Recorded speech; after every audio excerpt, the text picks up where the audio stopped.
በትክክል ራሳችሁ መሆን ስትጀምሩ ይወዱኛል የምትሏቸው ሰዎች ማለት ነው የእናንተ ጠላት ሲሆኑ ትመለከታላችሁ በአይናችሁ ማለት ነው። ይህ ያወቅኩት እኔ መቼ እንደሆነ ታውቃላችሁ? እኔ በቃኝ ራሴን መሆን ፈልጋለሁኝ፣ ማንነቴን መቀየር ፈልጋለሁኝ፣ አዶናይ እንዳለ መቀየር ፈልጋለሁኝ። ምክንያቱም እኔ ታምቄ ነበረ፣ ራሴን እየደበቅኩኝ ነበረ። አነጋገሬ ብትሉ፣ አሳሳቄ ብትሉ፣ የምወዳቸው ነገሮች እንዳለ ማለት ነው እዚህ ውስጥ ተደብቀው ነበረ። የሚያውቁኝ ሰዎች አያውቁኝም ነበረ፣ የሚያውቁኝ ይመስላቸው ነበር። ጓደኞቼ ብትሉ፣ ቤተሰቦቼ ብትሉ፣ ተማሪዎች እንዳለ የማውቃቸው ህይወቴ ውስጥ ያሉ ሰዎች ሌላ አዶናይ ነበር የሚያውቁት። ቤቴን በር ቁልፍ ሳረግ ግን ሌላ አዶናይ ይወጣ ነበረ። እነዚህ ሰዎች ይህ አዶናይ አያውቁትም።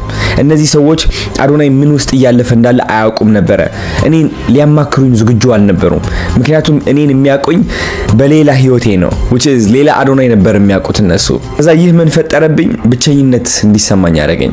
በሰው ተከብቤ እያለ ብቸኝነት እንዲሰማኝ፣ ሰው እያለኝ እንደሌለኝ because የለኝማ ሰው አልነበረኝም የዛኔ።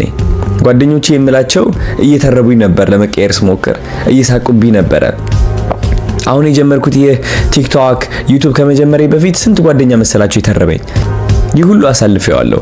ብዙዎቻችሁ ደግሞ ይህ ኤክስፒሪየንስ ላለማድረግ ነው ስቲል አሁንም ተደብቃችሁ ያላችሁት። አስታውሳለሁኝ አንድ የፋሚሊ ሪሌቲቭ ማለት ነው which is የኔ ቤተሰብ አስታውሳለሁኝ እኔ ከሌለሁኝ አንተ ማን ይኖርልሃል? ብቻህን ትቀራለህ ሲለኝ፣ ብቻህን ትቀራለህ፣ ሰው የለህም፣ አንተ እኮ ብቻ ስለሆንክ ነው እየደወልኩኝ እያጽናናሁክ ያለውክ፣ ካንተ ጋር እያወራሁኝ ያለሁት። ይህ ሲለኝ ልቤ ውስጥ የተሰማኝ ልነግራችሁ አልችልም። የሆነ እንደ ለማኝ ነው የተሰማኝ። እኔ ሰውን ጥሎኝ እንዳይሄድ በጣም በመፍራቴ የተነሳ በቃ መለመን የጀመርኩበት እንደዛ አይነት ሲቹዌሽን ውስጥ ነው የገባሁት። ራሴን መደበቅ፣ የሆነ ነገር ስጠየቅ እሺ ኖ ማለት እየፈለኩኝ እሺ ወደዛ ቦታ መሄድ አልፈልግም ማለት እየፈለኩኝ ሳልወድ ሄዳለሁ። ኢቭን ተጨናንቄ በመመለስ በቃ ልቤ ውስጥ ያሉ ጭንቀቶች ማውራት እየፈለኩኝ ግን የሚያወራኝ ሰው የሚረዳኝ ሰው አልነበረም።